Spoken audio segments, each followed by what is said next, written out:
तो आज था क्लास 10th के बच्चों का सोशल साइंस की परीक्षा और आज हम इस वीडियो में आपकी सोशल साइंस के जो ऑब्जेक्टिव सवाल पूछे गए थे उसी का आपको आंसर की बताने वाले हैं। तो फटाफट आप लोग 2 से 3 मिनट में इसका सभी का सही आंसर मिला लो आप लोग कि आप लोगों ने अपने एग्जाम में कितना उत्तर सही किया है, कितना गलत किया है। देखिए, जो सबसे पहला नंबर सवाल पूछा गया था क्या था डियर, कि फ्रांस में पहली क्रांति 1789 में शुरू हुई थी जिसे फ्रांसीसी क्रांति के नाम से जाना जाता है। इस क्रांति का फ्रांस में क्या बदलाव हुआ? तो निरंकुश राजशाही का अंत हो गया है ना, गणतंत्र की स्थापना हुई, आधुनिक इतिहास की दिशा बदल गई, इनमें से सभी।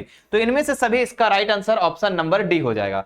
आगे बढ़ते हैं, दूसरा नंबर सवाल आपका आया हुआ था कि कार्बोनेरी के गुप्त संगठन के उस सदस्य का नाम निम्न में से क्या था जिसने इटली के एकीकरण में अपनी महत्वपूर्ण भूमिका निभाई थी, है ना। ऑप्शन दिए गए हैं ड्यूक मेटरनिक, जोसेफ मैत्सिनी और काउंट कावूर, नेपोलियन। तो इसका जो राइट आंसर हो जाएगा जोसेफ मैत्सिनी। ठीक है, ऑप्शन नंबर बी जिन्होंने बच्चों ने किया होगा उसका बिल्कुल सही उत्तर होगा।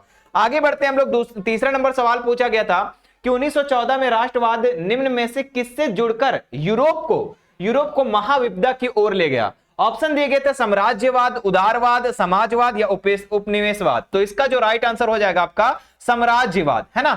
तो ऑप्शन नंबर ए, 3 का ए। चलिए, चौथा नंबर क्वेश्चन जो आपका पूछा गया था कि बंकिम चंद्र चट्टोपाध्याय ने 1870 के दशक में मातृभूमि के स्तुति के रूप में वंदे मातरम गीत लिखा था। बाद में इसे उन्होंने निम्न में से अपने किस उपन्यास में शामिल कर लिया था, है ना। तो मृणालिनी, रजनी, आनंदमठ, विश्ववृक्ष, है ना। तो इसका जो राइट आंसर हो जाएगा 4 का हो जाएगा आनंदमठ, ऑप्शन नंबर सी, है ना। तो जितने बच्चों ने ऑप्शन नंबर सी को किया होगा 4 वाला, वो बिल्कुल सही उत्तर होगा। आगे देखिए क्या पूछा गया था 5 नंबर सवाल में कि अल्लूरी सीताराम राजू एक भारतीय क्रांतिकारी थे जो महात्मा गांधी के महानता के गुण गाते थे और असहयोग आंदोलन से प्रेरित थे। वे ब्रिटिश शासन के खिलाफ आदिवासियों के अधिकारों की लड़ाई लड़े। उनका संबंध भारत के किस राज्य से था? तो इनका जो संबंध था आपका कहां, किस राज्य से था? तो आंध्र प्रदेश से था। ऑप्शन नंबर ए इसका राइट आंसर हो जाएगा। अगला सवाल देखिए क्या पूछा गया था, प्रथम विश्व युद्ध से पहले पूर्वी यूरोप विश्व बाजार में किस फसल की आपूर्ति करने वाला एक बड़ा केंद्र था? ठीक है, तो गेहूं, चावल, मक्का या कपास। तो इसका जो राइट आंसर 6 का हो जाता ए नंबर। तो जितने बच्चों ने ए किया होगा बिल्कुल सही उत्तर किया होगा। आगे देखिए हमारा 7 नंबर सवाल क्या पूछा था, 1949 की क्रांति के बाद निम्न में से कौन सा देश विश्व के अर्थव्यवस्था से अलग थलग हो गया था, है ना। ब्रिटेन, चीन, भारत, अमेरिका। तो इसका आंसर हो जाता है आपका बी नंबर, है ना, चीन। तो ऑप्शन नंबर बी। आगे देखिए पूछा है गिल्ड्स मध्यकालीन यूरोप में शिल्पकारों और व्यापारियों के संगठन थे, ये निम्न में से क्या काम करते थे? ठीक है, उत्पादक कारीगरों को प्रशिक्षण देते थे, उत्पादक नियंत्रण रखते थे, सही बात है, प्रतिस्पर्धा मूल्य तय करते थे, भाई सही बात है। तो ऑप्शन नंबर डी इसका राइट आंसर हो जाएगा, है ना। सभी सही हैं, सभी सही, ऑप्शन नंबर डी। आगे बढ़ते हैं 9 नंबर पे आ जाओ। 9 नंबर में क्वेश्चन पूछा था छापा खाना प्रगति के सबसे ताकतवर औजार है और इससे बन रही जनमत के आंधी से निरंकुशवाद उड़ जाएगा, यह किसने कहा था? तो मार्टिन लूथर कहा था या लुई मार्सियर कहा था, योहान गुटेनबर्ग या फिर इमेश्वर। तो इसका जो राइट आंसर हो जाएगा लुई मार्सियर। किसने कहा था? लुई मार्सियर ने कहा था। ऑप्शन नंबर बी इसका राइट आंसर। आगे बढ़ते हैं 10 नंबर में क्वेश्चन था अंतरराष्ट्रीय स्तर पर अधिक व्यवस्थित तरीके से पहली बार संसाधन संरक्षण के वकालत 1968 में निम्न में से किसके द्वारा की गई थी? तो यूनेस्को के द्वारा, ब्रुटलैंड आयोग, क्लब ऑफ रोम या फिर विश्व आर्थिक मंच। तो इसका राइट आंसर हो जाता है ऑप्शन नंबर सी। चलिए आगे बढ़ते हैं नेक्स्ट सवाल पे। यहाँ पे पर्वत पूरे भू क्षेत्र के 30% भाग पर विस्तृत है ना, फैला हुआ है। वे निम्न में से किन कारणों से महत्वपूर्ण माने जाते हैं, है ना। तो ये बारहमासी नदियों में प्रवाह सुनिश्चित करते हैं, बिल्कुल सही बात है ना। और ये पर्यटन के विकास के अनुकूल परिस्थितियों के प्रदान करते हैं, ये परिस्थितियों के लिए बहुत महत्वपूर्ण माने जाते हैं। तो इनमें से सभी इसका राइट आंसर है, सभी सही है इसमें, है ना। चलिए 12 नंबर में देखते हैं वे प्रजातियां जो गंभीर खतरों को सामना कर रही है, जिनके लुप्त होने का खतरा है और विषम परिस्थितियों के कारण इनकी संख्या कम हुई है, तो ये किस प्रकार की जातियां कहलाती हैं? मतलब कि धीरे धीरे ये संकट होते जा रहे, तो संकटग्रस्त जातियां हो जाएगी, है ना। ये अब इनका जो है लुप्त होने का खतरा कागार पे है, तो संकटग्रस्त जातियां। इसका right answer option number B हो जाएगा। आगे बढ़ते हैं नेक्स्ट सवाल पे क्या है, कार्बेट राष्ट्रीय उद्यान जो भारत की पहला राष्ट्रीय उद्यान है के रूप में जाना जाता है, सभी को पता है ना, वह भारत के किस राज्य में स्थित है? पश्चिम बंगाल में, राजस्थान में, असम में, उत्तराखंड में। तो उत्तराखंड इसका राइट आंसर हो जाएगा ऑप्शन नंबर डी, है ना, ऑप्शन नंबर डी उत्तराखंड। आगे बढ़ते हैं पश्चिमी राजस्थान में उस नहर को किस नाम से जाना जाता है जो बारहमासी पेयजल उपलब्ध कराता है ना। 12 महीना क्या होता है? पेयजल उपलब्ध कराता है और वर्षा जल संचयन पर निर्भरता कम करने का काम करती है ना। तो क्या होता है, त्रिवेणी नहर, इंदिरा गांधी नहर, सरहिंद नहर, बंकिंघम नगर। तो इसका जो राइट आंसर रहेगा इंदिरा गांधी नहर, है ना, ऑप्शन नंबर बी। देखिए 14 नंबर का सवाल, ऑप्शन नंबर बी इसका राइट आंसर हो जाएगा। आगे बढ़ते हैं, चलिए 15 में देखते हैं हम लोग, भारत की बढ़ती आबादी के साथ घटता खाद्यान्न, है ना, उत्पादन देश के भविष्य के साथ निम्न में से कौन सा एक बड़ा प्रश्न चिन्ह लगाता है ना। भूमि के निम्नीकरण, दोषपूर्ण जलवायु, खाद्य सुरक्षा, इनमें से सभी इसका, इसमें जो इसका राइट आंसर हो जाएगा। अच्छा, क्या है सवाल यहां पर, भारत की बढ़ती आबादी के साथ घटता खाद्यान्न, है ना, उत्पादन देश में भविष्य के साथ निम्न में से कौन एक प्रश्न चिन्ह लगाता है। तो खाद्य उद्यान इसका जो राइट आंसर हो जाएगा, है ना, खाद्य उद्यान, ऑप्शन नंबर सी। चलिए आगे बढ़ते हैं। अब देखो बच्चों, यहां पर हमने टोटल 15 सवालों को करवा दिया। अब आप हमें बताएंगे कि इस 15 में से आपने कितना उत्तर किया है ना। अभी तो हम लोग 15 और चेक कर लेते हैं, लेकिन 15 पहले बता लो कितना गए। हाँ, और इसके बाद बच्चों, जैसा कि आप लोगों को मालूम है कि अभी आप लोग को सोशल साइंस अमीन सर पढ़ाते हैं और इतने अच्छे से पढ़ाए, हमारे पास इतने पॉजिटिव कमेंट आए हैं ना कि हमें लगा कि पता नहीं क्या होगा, लेकिन बहुत अच्छा रहा इस बार। जी हाँ बच्चों, आप लोग का जो प्रश्न रहा है ऑब्जेक्टिव में क्या है, बस वही प्रश्न को बोला गया, बस थोड़ा लंबा लंबा पूछा गया। तो जो बच्चे बढ़िया से पढ़े होंगे वो तो ऑब्जेक्टिव क्लियर हो, और सब्जेक्टिव तो भैया हूबहू उसी तरीके से सवाल आया है ना। हर बच्चों का यहाँ पर हमारे पास कमेंट आ चुके हैं। ठीक है, तो अब देखिए यहाँ पर 15 में कर लिए होंगे। और हाँ, अब बच्चों आप लोग की बारी है साइंस में गर्दा उड़ाने का, है ना, साइंस की परीक्षा में गर्दा उड़ाने का। तो आप लोग को साइंस का हम सिर्फ चार सेशन लेंगे बच्चों, 4 लाइव क्लासेस लेंगे। ध्यान रखें, उसका मैं बता देता हूं, 7 तारीख को, 8 तारीख को, फिर 8 तारीख को, फिर 9 तारीख को। ये बच्चों शाम में लेंगे 5 बजे, यानी आज। और ये 8 तारीख को मेरे प्यारे बच्चों 5 बजे सुबह लेंगे, है ना, मॉर्निंग में AM इसको लिख देते हैं। यहाँ बच्चों 8 तारीख को 5 बजे PM लिख देते हैं, और 9 तारीख को 4 बजे बच्चों भोरे भोरे, है ना, ये आपका AM है ना, सुबह सुबह, है ना। तो ये आप लोग इसका रूटीन लिख लो कि साइंस का ये 4 सेशन हो रहा है, और इससे बाहर आपके क्वेश्चन एग्जाम में नहीं छपने वाले। चलिए अगले देखते हैं बच्चों, है ना। यहां देखते हैं बच्चों, यहां पर क्या कह रहा है कि भारत के बालाघाट जिले में स्थित खाद्यान्न की देश का लगभग 52% तांबा उत्पादन करती है। बालाघाट भारत के किस राज्य में स्थित है? मध्य प्रदेश, उत्तर प्रदेश, आंध्र प्रदेश, अरुणाचल प्रदेश। तो इसका जो राइट आंसर हो जाएगा मध्य प्रदेश, है ना, मध्य प्रदेश इसका राइट आंसर हो जाएगा। अगला सवाल बढ़ते हैं, औद्योगिक स्थान में निम्न में से किसकी उपलब्धता से प्रभावित होते हैं, है ना। सवाल थोड़ा पता है, क्वेश्चन लंबे लंबे है, लेकिन है आसान सवाल, है ना। देखिए बाजार, श्रम, कच्चा माल, इनमें से सभी, तो इनमें से सभी इसका राइट आंसर हो जाएगा। चलिए अगला देखते हैं हम लोग, न्यायपालिका के नियुक्ति कार्यपालिका करती है, परंतु न्यायपालिका ही कार्यपालिका और विधायिका के द्वारा बनाए गए कानूनों पर अंकुश रखती है। इस व्यवस्था को निम्न में से किस प्रकार की व्यवस्था कहा जाता है?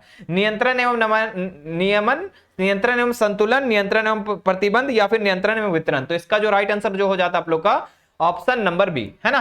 कितना नंबर का क्वेश्चन है? ऑप्शन नंबर बी, है ना बच्चों, है ना, ऑप्शन नंबर बी। 18 का आपका ऑप्शन नंबर बी हो जाता। ठीक है, हाँ, ऑप्शन नंबर बी। आगे बढ़ते हैं, नेक्स्ट सवाल देखिए, हमारा 19 नंबर सवाल पूछा था, सामाजिक टकराव के आगे बढ़कर अक्सर हिंसा और राजनीतिक अस्थिरता के रूप ले लेता है, इसलिए सत्ता में हिस्सा देना निम्न में से किसका अस्थायित्व के लिए अच्छा माना जाता है? ठीक है, राजनीतिक व्यवस्था, सामाजिक व्यवस्था, जाति व्यवस्था, या फिर यहां पर न्यायिक व्यवस्था। तो इसका जो राइट आंसर हो जाएगा राजनीतिक व्यवस्था, है ना, ऑप्शन नंबर ए, 19 का ए नंबर। चलिए अगला बढ़ते हैं, संघीय शासन व्यवस्था का प्रमुख उद्देश्य निम्न में से क्या है? तो संघीय शासन व्यवस्था का प्रमुख उद्देश्य जो है देश की एकता को सुरक्षा करना, बिल्कुल सही बात, देश की एकता को बढ़ावा देना, बिल्कुल सही बात है, क्षेत्रीय विविधताओं को पूरा सम्मान देना, बिल्कुल सही बात। तो इनमें से सभी हो जाएगा, है ना, ऑप्शन नंबर डी। चलो आगे बढ़ते हैं, सांप्रदायिकता की समस्या तब शुरू होती है जब निम्न में से किसे राष्ट्र का आधार मान लिया जाता है? तो सांप्रदायिकता तब शुरू होता है डियर, है ना, तब शुरू होता है जब आधार धर्म को मान लिया जाता है, और अक्सर ऐसा होता है देशों में, है ना, और इसी को लेकर के बच्चों बहुत लोग फायदा उठाते हैं, तो ध्यान रखिएगा इस चीज को। आगे देखते हैं, नेक्स्ट देखते हैं, जाति समूहों के भेदभाव और उन्हें अपने से अलग मानने की धारणा पर आधारित व्यवस्था को क्या कहा जाता है ना। तो इसको जो कहा जाता है डियर, कहां है, हाँ, जाति समूहों के भेदभाव और उन्हें अपने अलग मानने वाले धारणा पर आधार, हाँ, तो इसको जो जाति व्यवस्था कहेंगे, क्या कहेंगे? जाति व्यवस्था, ऑप्शन नंबर बी। आगे बढ़ते हैं, यहां पर मार्क्सवाद, लेनिनवाद, धर्मनिरपेक्षता और लोकतंत्र में आस्था रखने वाले राजनीतिक दल के रूप में निम्न में से कौन दल जाना जाता है? ठीक है, तो कम्युनिस्ट पार्टी ऑफ इंडिया, जी हाँ, ऑप्शन नंबर ए, है ना। तो 23 का आपका ए हो जाता, 23 का ए नंबर टिक कर लो। ठीक है, आगे बढ़ते तब तक हम, हाँ, सवाल है बच्चों, अगला सवाल जो पूछा था, लोकतंत्र में इस बात की पक्की प्रतिभूति होती है कि फैसले कुछ कायदे कानून के अनुसार होंगे, और अगर कोई नागरिक यह जानना चाहे कि फैसले लेने के नियमों का पालन हुआ या नहीं तो इसका पता कर सकता है। इस प्रक्रिया को क्या कहते हैं? है ना, पारदर्शिता, अस्पष्टता, दूरदर्शिता या फिर स्वतंत्रता, तो इसका हम लोग बोलेंगे पारदर्शिता, है ना। तो 24 का हो जाता पारदर्शिता, ऑप्शन नंबर ए।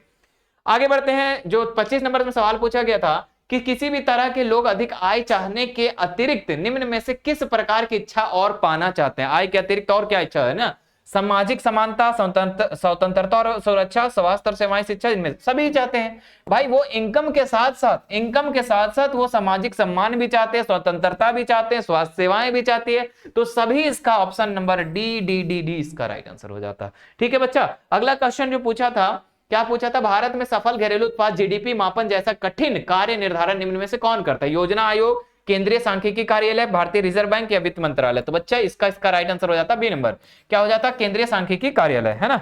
आगे बढ़ते हैं, वस्तुओं के उत्पादन के बजाय सेवाएं प्रदान करने वाले क्षेत्र को क्या कहते हैं। तो वस्तुओं के उत्पादन के बजाय सेवा जो होता है बच्चों, उसको तृतीय क्षेत्र हो जाता है, सेवा क्षेत्र के नाम से जानते हैं उसको हम लोग, ऑप्शन नंबर डी। आगे बढ़ते हैं, ये देखिए क्या है, कर्जदारों के लिए गए ब्याज और प्रतिभूति दाताओं को दिए गए ब्याज पर के बीच का अंतर बैंकों के लिए क्या कहे जाते हैं। विनिमय, ऋण की शर्तें, बैंक की आय या विलंबित भुगतान। तो इसका जो राइट आंसर हो जाएगा आपका, कर्जदारों के लिए लिए गए ब्याज और प्रतिभूतियों, तो ये आपका बैंकों की आय हो जाएगा, है ना, ऑप्शन नंबर सी इसका राइट आंसर हो जाएगा। चलिए अगला देखते हैं, निम्न में से कौन सत्ता विनिर्माण केंद्र का उदाहरण है। सत्ता विनिर्माण केंद्र का जो उदाहरण है डियर यहाँ पर, हाँ क्या बोल रहा है, देश का सत्ता विनिर्माण, हाँ विनिर्माण का उदाहरण तो आपका चीन हो जाएगा, ऑप्शन नंबर ए इसका राइट आंसर हो जाएगा। चलिए आगे बढ़ते हैं हम लोग, अब लास्ट सवाल है और 30 सवाल हम लोग पूरा कंप्लीट करेंगे और आप लोग बताना मेरे प्यारे विद्यार्थी जी कि आप लोगों ने आज कितना उत्तर सही किया है, इस ऑब्जेक्टिव में कितना किए हैं, और सब्जेक्टिव भाई तो भाई हल्का मचा के रखे हो तुम लोग, मुझे पता है। ठीक है, सब्जेक्टिव में कितना उत्तर किए हो, आप हमें बताना कि सोशल साइंस में कितना नंबर ला रहे हो। उससे पहले मैं 30 नंबर का आंसर बता देता हूं, क्या है, बाजार और हमारी भागीदारी निम्न में से किस रूपों में होती है। तो ये होता है उत्पादक और उपभोक्ता के रूप में, ऑप्शन नंबर सी। ठीक है, तो ये था आप लोग का 30 सवाल, मुझे उम्मीद है कि 30 में से अच्छा खासा नंबर लाए होंगे। सब्जेक्टिव में आप 50 में से कितना ला रहे हैं और टोटल कितना ला रहे हैं बच्चों 80 में से, ये आप हमें कमेंट करके जरूर से जरूर बताइएगा। और हाँ आप लोग साइंस बच्चों, अभी तो हम लोग, आपको पता है कि हिंदी में भी आप लोग गर्दा उड़ा दिए हैं, है ना, जैसा कि अंकित सर आप लोगों को पढ़ाए है ना, इसमें हिंदी में आपको भाई सारे प्रश्न को लड़ा दिए। वैसे साइंस में भी, सोशल साइंस में भी आप लोग को लगभग मेरे प्यारे बच्चों आपके जो सब्जेक्टिव सवाल है सारे के सारे आ गए हैं। हमारे पास स्क्रीनशॉट भी बच्चे क्या किए हैं कि जो बोर्ड में जो सर पढ़ाए हैं उसका स्क्रीनशॉट हमारे पास भेज दिए, मैं उसको भी रिवील कर दूंगा बाद में। अभी आप लोग इसका आंसर मिला लिए हो, बहुत अच्छी बात है। और हाँ अब ऐसे ही साइंस में भी लोग पढ़ेंगे, है ना, साइंस में पढ़ेंगे सब। इसमें क्या था सब्जेक्टिव में बच्चों, इसमें ऑब्जेक्टिव में क्या था, बस वही प्रश्न को जो बच्चे ध्यान से पढ़े होंगे ना, थोड़ा लंबा लंबा क्वेश्चन को उसी को पूछा गया, तो आसान है बच्चों, है ना, जो जिनका क्लियर क्वेश्चन है। चलिए उम्मीद करते हैं, तो आज के लिए बाय बाय, टेक केयर, फिर मिलते हैं बहुत जल्द।